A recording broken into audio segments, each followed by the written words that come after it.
Quarta Asa? Oi, leitor, eu sou a Nina e esse daqui é o Caramel Literário, meu primeiro vídeo, inclusive. Eu criei esse espaço justamente pra gente conversar sobre a comunidade literária e sobre os livros em si. E o assunto de hoje é justamente sobre Quarta Asa, essa série aí tá muito famosa. Eu fui ler só recentemente e, meu Deus do céu, eu preciso conversar sobre isso. Eu tô aqui com o meu cafezinho, então bora lá. Quarta Asa, ou Fourth Wing, é um lançamento escrito pela Rebecca Yarros, se eu não me engano. Foi lançado em 2023, até onde eu vi. Assim, desde 2023 eu ouço falar desse livro em todas as redes sociais possíveis, só que sabe quando você tem muito medo de ler livros hypados? Eu tava com um bloqueio enorme pra começar a ler essa série. Finalmente chegou 2025, com ele veio uma grande enxurrada de pessoas pra acompanhar o lançamento do terceiro livro da saga. E aí bateu aquela inquietação, aquela curiosidade de finalmente saber como que é essa história, por que é tão famosa, por que conquistou tantos fãs e por que tem uma legião imensa esperando por esses lançamentos. Demorei aí em média de uns 3 dias para completar toda a leitura, a imersão nesse universo. E assim, eu tenho opiniões. Eu não vou negar que eu entrei de cabeça, cheia de expectativa, porque afinal, esse é o meu medo de ler os livros hypados, porque o pessoal fala tanto, que fica na sua cabeça. Nossa, será que é tudo isso mesmo? Será que é tão incrível assim? Ainda mais por ser um universo de dragões. Quando a gente pensa em dragões, a gente já tem muitas fantasias na nossa cabeça, que podem ter sido usadas como referências. E querendo ou não, as obras vão ficar na nossa cabeça. Antes do meu veredito, vamos falar sobre o que é Quarta Asa. Quarta Asa tem a proposta de ser um livro imersivo num universo com dragões e magia. Dentro desse universo, os jovens são enviados para uma escola chamada Basquiat. Lá você vai ter acesso a 3 anos de treinamentos intensos em que você pode acabar perdendo a vida ou sobrevivendo. E aí chega um momento desse primeiro ano de treinamento em que você vai ter que ter contato com os dragões, justamente para ver se você vai se aliar a um ou se você vai continuar ali solo. Só que o que acontece? Não é você quem escolhe o seu dragão, é o dragão quem escolhe se aliar. Eles deixam claro desde o início que nesse universo aqui, quem manda em tudo são os dragões. Então, se o ser humano tem certo poder ali dentro desse universo, é porque os dragões deixam, é porque os dragões não têm interesse de tomar todos os poderes, todas as coisas burocráticas que os seres humanos resolvem. Sem falar que o ser humano, ele só tem acesso aos seus poderes, que se chamam sinetes, quando se aliam aos seus dragões. Então, para você conseguir despertar o seu sinete, o seu poder, você precisa se aliar a um dragão, até porque o seu poder vem desse dragão, ele é a sua fonte. E quanto maior o dragão, mais forte vai ser o seu sinete, ou seja, seu poder. O seu sinete, ele reflete o interior da pessoa. É importante a gente já entender também o que é a Basquiat. A Basquiat é esse colégio em que você tem 2 divisões. Você pode escolher ser um cavaleiro de dragão, em que você corre riscos diariamente, ou você pode ser um escriba. Um escriba é aquela pessoa que relata a história. São pessoas cheias de conhecimento, que leem muito, que acompanham nas batalhas ali escrevendo o que está acontecendo, para ficar grudado na história, para os seres humanos do futuro entenderem o que se passou. Esses são os escribas. Eles praticamente não têm risco nenhum, são pessoas muito quietas, que vivem ali dentro de um mesmo espaço, diferente dos cavaleiros, que são sempre muito livres, estão ali sempre lutando, treinando, mas correm muitos riscos. Já entendendo como funciona a dinâmica desse universo, vamos agora para a história da nossa protagonista, a Violet Sorrengail. A Violet, ela descende de uma família muito poderosa, que são os Sorrengails por parte de sua mãe. A mãe da Violet é general de tudo. Os irmãos mais velhos da Violet, o Brennan e a Mira, eles foram pessoas de destaques ali quando eles passaram os seus 3 anos na Basquiat. Foram pessoas muito poderosas, que conseguiram boas posições depois que se formaram dentro de um esquadrão. Inclusive a irmã dela mais velha, a Mira, é tenente. Então assim, se espera muito de uma Sorrengail. Só que o que acontece? A Violet tem uma condição em que os ossos dela são muito frágeis, o corpo dela é todo frágil e ela se machuca com muita facilidade, sem falar que ela não tem quase força nenhuma. Diferente da mãe da Violet, o pai dela era um escriba. Então, enquanto seus irmãos mais velhos, Brennan e Mira, foram mais pela influência de sua mãe, a Violet, ela é a mais nova, ficou mais pela influência do pai dela. Só que nesse atual cenário, a gente se encontra apenas com 3 membros da família, já que o Brennan, que era o irmão mais velho, acabou falecendo em uma revolução que teve há uns 5 anos atrás, e o pai da Violet acabou tendo um ataque cardíaco após descobrir que o seu filho mais velho havia falecido. Ou seja, restaram apenas 3 membros da família Sorrengail: a mãe general, a irmã mais velha tenente e a Violet, a caçula que ia para basquete. Só que os planos da Violet e de seu pai eram que ela fosse uma escriba. A Violet passou a vida inteira dela enfurnada em biblioteca junto do seu pai, treinando sobre a história, lendo, mas 6 meses antes dela ir pra basquete, a mãe dela informa ela que ela não vai ser escriba, ela vai ser cavaleira igual todos os Sorrengails. E aí, isso daí já foi por água abaixo, porque a Violet nunca sequer treinou na sua vida. E quando eu digo que a basquete não é brincadeira, ela realmente não é brincadeira. No seu primeiro dia, para você conseguir ter acesso a basquete, à fortaleza da basquete, eles tinham que atravessar metros e metros e metros de um parapeito, sem nenhuma grade, sem nenhuma proteção, extremamente alto, a metros do chão, à deriva. Era a primeira prova de que você era digno de estar na basquete. Há muito contragosto, a Violet não tem como recusar, até porque a mãe dela é a general, ela que manda em tudo, então se ela decidiu, tá decidido. Então a gente acompanha aí esses primeiros capítulos com a Violet se ingressando na basquete. Ela que era a única dentre seus colegas que nunca treinou na vida, que não estava programada para ser uma cavaleira de dragão. A gente acompanha muito da evolução dela como apenas uma garota de biblioteca a uma cavaleira muito forte de dragão. Só que a história não fica tão simples, até porque o caminho da Violet vai acabar se cruzando com o do Xaden. Como que o Xaden é incrementado aqui na história?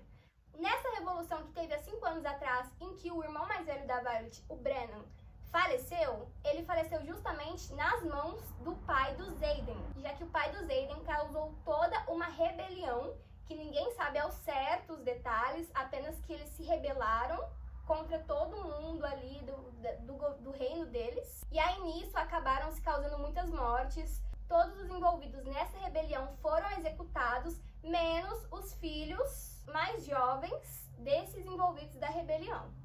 O que foi o acordo ali? Todas as crianças de todos os mandantes envolvidos da rebelião seriam obrigados a passar pela basquete. Eles não teriam a opção de escolher entre ser um escriba ou ser um cavaleiro. Todos eles, quando chegassem lá a idade certa que você entra na basquete, que é, se eu não me engano, ali em média de uns 20 anos, todos que completarem essa idade, eles vão entrar na basquete, eles vão ser obrigados a entrar na basquete, e após se formarem os 3 anos da basquete, eles vão ser obrigados a servir ali o exército daquele reino. Este é o castigo e o acordo para que todas as crianças que eram herdeiras dessas pessoas que causaram essa rebelião pudessem sobreviver. Só que qual que é a pira do Xaden com a Violet e vice-versa? Além do pai do Xaden ter sido o mandante ali do executamento do irmão mais velho da Violet, o Brennan, foi a mãe da Violet, a general, quem executou o pai do Xaden. Eles começam ali nessa guerra, nessa inimizade, a Violet tentando de tudo se esconder dele, passar despercebida, porque querendo ou não, o Xaden, ele já estava em seu 3º ano. Ele era simplesmente o cavaleiro mais forte de toda a basquete, ali naquela formação de todos os anos. Sem falar que dentro dos estudantes da basquete, ele possuía o dragão mais poderoso, uma dragão azul enorme chamada Sgale. Isso sem falar que o sinete que ele despertou foi justamente de controlar todas as sombras. E não eram simples truques que ele conseguia fazer com as sombras. Ele controlava tudo sobre sombras. Ele conseguia escutar uma conversa a quilômetros se essa conversa acontecesse nas sombras. Então ele sempre sabia de tudo o que acontecia dentro da basquete. Todas essas crianças que eram herdeiras desses traidores que causaram a revolução, eles foram marcados para todo mundo conseguir identificar quem que eram as herdeiras dos traidores. Eram chamados de marcados e eles sofriam um enorme preconceito dentro dessa sociedade por serem filhos dos traidores. Após muitos meses de treinamento, muita sorte e esperteza da parte da Violet em conseguir sobreviver no meio de tantos cavaleiros brutais que passavam anos e anos treinando, enquanto ela era uma frágil garota que nunca teve contato com esse mundo, mas era muito esperta. A gente chega no momento em que eles têm os contatos com os dragões. O primeiro contato deles com os dragões eu achei genial. Eu ainda tenho ali uma primeira impressão da Andarna que é a dragoa que ela toma ali mais pra frente. A Violet, ela sofre muito bullying na basquete, justamente pela estatura física dela, por ela ser mais baixinha, por ela ser muito magrela, por ela ser mais frágil. E ela sofre esse bullying não apenas por isso, mas pelo sobrenome dela, porque querendo ou não, ela é uma Sorrengail.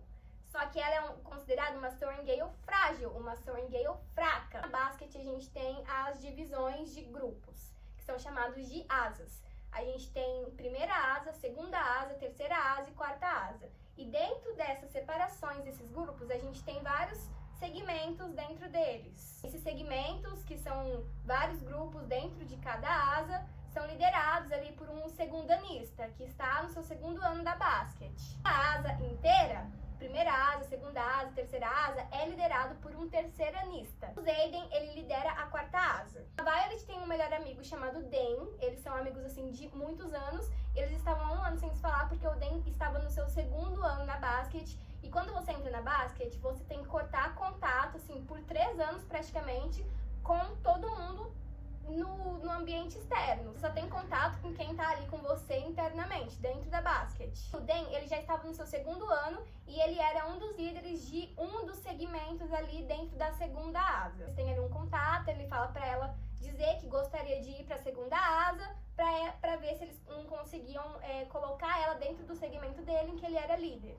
Beleza, é justamente isso que ela faz, tanto a Violet quanto a Rhiannon, uma amizade que ela conseguiu fazer ali já no primeiro dia. Mas assim que o Xaden percebe que a Violet está na segunda asa, ele simplesmente reúne todos os líderes de todas as asas e fala: quero ela na quarta asa. E faz todo o esquadrão da quarta asa trocar com todo o esquadrão da segunda asa, fazendo com que a Violet, todo mundo que estivesse na segunda asa, fossem para a quarta asa, que era liderada pelo Xaden. Então essa era a dinâmica de separação dos grupos, e você estar dentro de um segmento ou dentro de uma asa era super importante e praticamente ditava quem era ali o seu grupo de amigos, o seu grupo de aliados. A Andarna, ela era extremamente menor que os outros dragões, muito menor que os outros dragões. Ela era dourada, cheia de escamas, brilhante, só que ela era muito pequena. Então ali desde o primeiro contato entre dragões, já tinham certas pessoas que tiraram sarro da Andarna, mesmo tendo essa regra de que eles não podiam ter nenhum contato com dragões, não podiam olhar diretamente assim que eles fossem apresentados aos dragões, não podiam falar com os dragões, pensar sobre os dragões, principalmente fazer piadas. Por quê? Porque nesse mundo aqui, quem manda são os dragões, eles são os poderosos. Os seres humanos, eles são meros aliados dos dragões. Só que tem gente que não entende isso e começa a fazer piadas na frente da Andarna. Avançando mais um pouco, a gente tem finalmente o momento em que eles tomam seus dragões. Os dragões, eles nunca estão presos, eles nunca estão acorrentados, porque aqui nesse universo quem manda em tudo são eles. Eles sempre estão livres, ou dentro da muralha deles, que eles descansam, enfim, mas eles em geral sempre estão mais livres. E quando eles vão se aliar a algum ser humano, os estudantes da basquete, eles têm que ir até onde eles estão, ali no campo livre, passar horas ali com eles para ver se algum dragão sente alguma conexão com o ser humano e vem querer se aliar com esse ser humano. E o que acontece? A Violet, ela já era muito perseguida. Nesse dia em que eles vão finalmente se aliar aos dragões, a Violet acaba escutando uma conversa. Eles estavam planejando encurralar a dragão Andarna e executar ela sem que ninguém ficasse sabendo, porque assim como eles queriam executar a Violet por ser o elo mais fraco entre eles queriam executar a Andarna, porque se ela sentisse que ela queria se aliar a algum deles, eles não podiam recusar. E eles não queriam se aliar a uma dragão fraca, a uma dragão pequena, que eles não conseguiram nem montar pra voar. Só que a Violet, ela meio que tá muito disposta a defender esse dragão, porque na cabeça dela, por tudo que o pai dela ensinou pra ela, por tudo que ela já leu nos livros, ela não acha certo um ser humano machucar um dragão. Até porque o ser humano nesse mundo aqui deve tudo aos dragões. Ela segue esse trio e ela tá ali disposta a ajudar a Andarna, mesmo que ela provavelmente seja a mais fraca ali dentre todos os cavaleiros, ela tá disposta a se sacrificar por ela. A gente vê ali a Violet se colocando na frente da Andarna, enquanto os três estão armados e prestes a executar as duas. A Violet fica completamente em apuros, prestes a ser realmente executada, chega um enorme dragão. Ele era considerado o segundo maior dragão e mais forte de todo o universo desse mundo aqui de Quarta Asa. O único que era mais forte do que ele era o dragão de um líder muito supremo. Ele era simplesmente o segundo maior dragão de todo o universo e o mais forte. Então ele chega, consegue ele salvar tanto a Violet quanto a Andarna. A Violet simplesmente consegue se aliar não apenas um, como 2 dragões. Uma coisa que nunca havia acontecido em toda a história de Quarta Asa. A partir desse ponto da história em que termina a introdução de todo o treinamento da Violet até chegar nos dragões e inicia ela realmente começando a treinar mais pesado para se preparar aí para futuras batalhas e enredos na história. Agora que a gente já conhece o universo de Quarta Asa, uma resenha sem spoilers. Eu comecei Quarta Asa com as expectativas lá no alto, de tanto que todo mundo falava desse livro, de tão hypado que ele era, de muitos comentários, muitos edits. Sim, todo o tempo que eu conheço Quarta Asa, do hype, eu fugi de spoilers. O máximo que eu pude. A única coisa que eu sabia era que ela conseguia 2 dragões. Essa era a única coisa que eu sabia, porque infelizmente não consegui fugir dos edits. Eu acho que, imagino que seja uma coisa que todo mundo já saiba, mesmo quem ainda não leu, de que a Violet consegue conquistar 2 dragões. Fiquei muito feliz de ter conseguido fugir muito dos spoilers por 2 anos dessa história, porque valeu muito a pena mesmo. Esse livro aqui, eu não vou dizer que ele é nível Guerra dos Tronos, até porque não é a proposta do livro. Não vai ler o livro, não vai ler o livro só porque tem dragões, achando que é igual Guerra dos Tronos. Guerra dos Tronos tem a proposta de ser uma fantasia mais adulta, uma alta fantasia, assim, escrachada para um público mais adulto, mais maduro, e essa é a proposta dele. Quarta Asa é um livro mais jovem, que tem muito romance, querendo ou não. Então é um livro voltado para jovens, com romance. Então saiba separar o que cada livro tem de sua proposta. Então, se você for ler Quarta Asa, tenha essas coisas em mente, de que é um livro de romance, uma romantasia, e que ele tem um público diferente de Guerra dos Tronos. Não é porque ambos têm elementos de dragões e magia, etc., de que eles vão ter as mesmas propostas. Então, Quarta Asa, ele não é uma alta fantasia, ele é uma romantasia, ele tem essa proposta de ser para um público mais jovem. Quando você sabe separar essas duas coisas, quando você sabe separar as propostas de cada livro, a sua leitura, ela se torna muito melhor. Porque aí você vai lendo uma coisa, por mais que você tenha expectativa sobre essa coisa, você tá esperando o certo dessa coisa. Eu fui ler Quarta Asa cheia de expectativa por causa do hype, é verdade, mas eu fui ler não achando que eu ia encontrar um Senhor dos Anéis, uma Guerra dos Tronos, um Eragon, etc. Eu fui ler Quarta Asa buscando justamente a proposta que ele tinha a oferecer. Uma fantasia de romance com dragões. E é isso. E tá tudo bem, entende? Quando você lê um livro e sabe a proposta dele e aceita a proposta dele, você consegue tirar o que ele tem de melhor. E Quarta Asa, ele não é um livro 100%. Eu acredito pelo menos hoje em dia, do que eu leio, nenhum livro é 100%. Mas isso não impede que ele seja 5 estrelas. Porque, querendo ou não, é tudo sua experiência. Pra mim, foi um livro 5 estrelas. Foi uma história, uma imersão de universo muito, muito, muito, muito boa. A Violet, ela tem um ótimo desenvolvimento aqui. E eu posso dizer isso, que eu não devorei o livro. Eu não devorei, até porque eu tava cheia nesses últimos dias, fazendo muitas coisas. Mas eu li ali em média de 3 a 4 dias. E eu acho que isso foi bom, porque todo dia que eu lia as certas partes, eu sempre tinha tempo pra reformular meus pensamentos, conseguir fazer uma digestão da história, entender onde eu tava, como que do ponto A ela chegou no ponto B, depois foi pro ponto C, ponto D, etc. Então eu acho que isso foi bom, esse ritmo de leitura que eu tive aí de uns 4 dias, porque eu consegui, entender todo o processo de desenvolvimento da Violet, não só dela, como de todos os personagens que orbitavam ela. Tem o Liam aqui, com um peso no coração. Tem o Xaden também, por mais que eu acho que deveria ter mostrado um pouco mais dos pensamentos do Xaden. Acho que esse é um dos defeitos, mínimos que tem nessa história. Mas, é um livro muito bom. A Violet tem um desenvolvimento muito bom. Ela é a típica jornada de herói, em que ninguém dá nada pra ele no início, todo mundo zomba dele, todo mundo chama ele de fraco, mas aí ele tem o desenvolvimento em que ele fica, tipo assim, o mais forte de todos. Aqui a gente ainda não teve isso da Violet ficar a mais forte de todas, ela tem elementos que proporcionem que ela seja mais forte, mas a autora deixa claro, mesmo no final, de que ela ainda não é mais forte. Ela tem que treinar muito esses elementos que o universo propôs pra ela de fato ser a mais forte. Ela tem sim potencial para ser a mais forte, mas ela ainda não é. Ela ainda tem que treinar muito e até mesmo no final desse livro aqui deixa claro isso. Até mesmo a protagonista fala, ó, eu tenho que treinar muito ainda pra conseguir chegar lá. A inteligência que ela tem é incrível. Ela tinha isso no coração dela, que veio muito da criação que ela teve do pai dela. Os dois irmãos mais velhos dela foram mais criados na influência da mãe dela, que era uma general ali. A mãe dela era mais severa, mal olhava na cara dela, enfim, elas tinham uma relação difícil, isso também é trabalhado aqui nessa história. Em contrapartida, ela foi criada mais pelo pai dela, que era um pouco mais sensível, que adorava, que tinha esse contato com os livros, e ele passou essa herança pra ela, a única dos filhos deles que tinham esse contato com os livros.